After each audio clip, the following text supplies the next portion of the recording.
তো ইব্রাহিম আলাইহিস সালাম নেক সন্তান চেয়েছিলেন কেন? আমরা যদি বর্তমান বিশ্বের দিকে লক্ষ্য করি, পৃথিবীটা বিশৃঙ্খলায় পরিণত হয়েছে। কারণ একটাই, প্রত্যেকটা সেক্টরে নেক সন্তানের বড় অভাব। নিজেকে নেক সন্তান হতে হবে। পরিবারের প্রধান একজন বাবাকে নেক সন্তান হতে হবে। একজন সন্তানকে যেমন নেক সন্তান হতে হবে, একজন বাবাকেও নেক সন্তান হতে হবে। কারণ দেখা যায় সন্তান নেক সন্তান নয়, তাই আজ পিতা মাতাকে হত্যা করে। কারণ কি? সে সন্তান ঠিকই, কিন্তু নেক সন্তান নয়। আজ দেখা যায় পিতা মাতা সন্তানকে হত্যা করে, কারণ সে পিতা মাতা ঠিকই, কিন্তু পিতা মাতার নেক সন্তান নয়। বিভিন্ন পরকীয়ার জেরে আমরা মিডিয়ায় দেখতে পাই যে মা এ সন্তানকে হত্যা করেছে, বাবা এই সন্তানকে হত্যা করেছে। পরিবারের প্রধান, পরিবারের বাবা, সে ইনসাফগার নয়। আমরা যদি দেখি আমাদের পার্শ্ববর্তী জেলা নওগাঁর নিয়ামতপুর থানা, যেটা আমাদের পাশাপাশি গোমস্তাপুরের পাশেই, সেখানে বাবাতে ছেলেকে তার 10 বিঘা জমি লিখে দিয়েছে, মেয়েদেরকে দেয়নি। পরবর্তীতে কি ঘটলো? সেই বাবা তো ইনসাফ না করে মারাই গেল। যে ছেলে 10 বিঘা জমি পেয়েছে, তার ভাগ নেওয়ার জন্য তার যে ভাগনারা রয়েছে তারা আসলো, ভাগ দিচ্ছে না। তার ভাগনাতে তার মামা মামি, তার মামাতো ভাই বোন 4 জনকে হত্যা করেছে। কারণ কি? কারণ একটাই, সেই বাবা ছিল কিন্তু সৎ সন্তান ছিল না, ইনসাফ করেনি। তাই ইব্রাহিম আলাইহিস সালাম নেক সন্তান চেয়েছে। এইভাবে একজন শিক্ষককে নেক সন্তান হতে হবে। আজ শিক্ষক ছাত্র ছাত্রীর উপর অত্যাচার করে, একজন ছাত্রকে নেক সন্তান হতে হবে। নয়তো দেখা যায় ছাত্র ছাত্রীরা, শিক্ষক শিক্ষিকা আজ লাঞ্ছিত হচ্ছে, কারণ এই ছাত্র ছাত্রী ঠিকই কিন্তু নেক সন্তান নয়। একজন সমাজের প্রধানকে নেক সন্তান হতে হবে।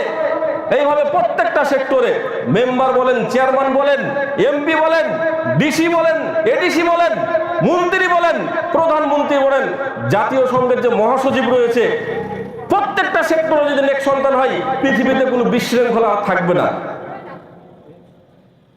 তাই তো ইব্রাহিম আলাইহিস সালাম আল্লাহ সুবহানাহু ওয়া তাআলার দরবারে সেই বৃদ্ধকাল পর্যন্ত একটাই দোয়া করে গেছেন, রব্বি হাবলি মিনাস সলিহিন, হে আল্লাহ তুমি আমাকে একটা নেক সন্তান দান করো। আজ দেখা যায়, আমরা জানি পৃথিবীর সবচাইতে সুয়াবের একটা সেবামূলক কাজ, তা হচ্ছে ডাক্তারি পেশা। ডাক্তার যদি নেক সন্তান হয়ে থাকে, নিষ্ঠার সহিত কাজ করে, তার মতো সোয়াব অন্য কেউ পাবে বলে আশা করা যায় না। কিন্তু ডাক্তার আজ নেক সন্তান না হওয়ার কারণে প্রেসক্রিপশনে একটা ভালো ওষুধ না লিখে দিয়ে কোম্পানির টাকা খেয়ে সে নরমাল ওষুধ লিখে দেয়। একটা প্রসূতিকে নরমালে ডেলিভারি করা যাবে, সেখানে টাকা পাবে 3-4 হাজার। তার জন্য নরমালে ডেলিভারি করাই না, তাকে সিজার করাই, পাবে 15-20 হাজার, 25 হাজার টাকা। তাই কিসের কারণে? এই ডাক্তার নেক সন্তান নয়।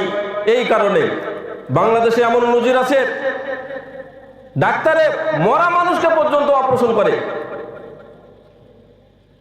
রোগী মারা গেছে, মারা গেলে তার অভিভাবকদেরকে দিয়ে দিলে তো সে আর অপারেশন করতে পাবে না, তাই তাদেরকে আশ্বাস দিয়েছে যে রোগী বেঁচে আছে, 1-2 লাখ টাকা পাবে। তাই মরা মানুষটাকে অপারেশন করে এই বাংলার জমিনে।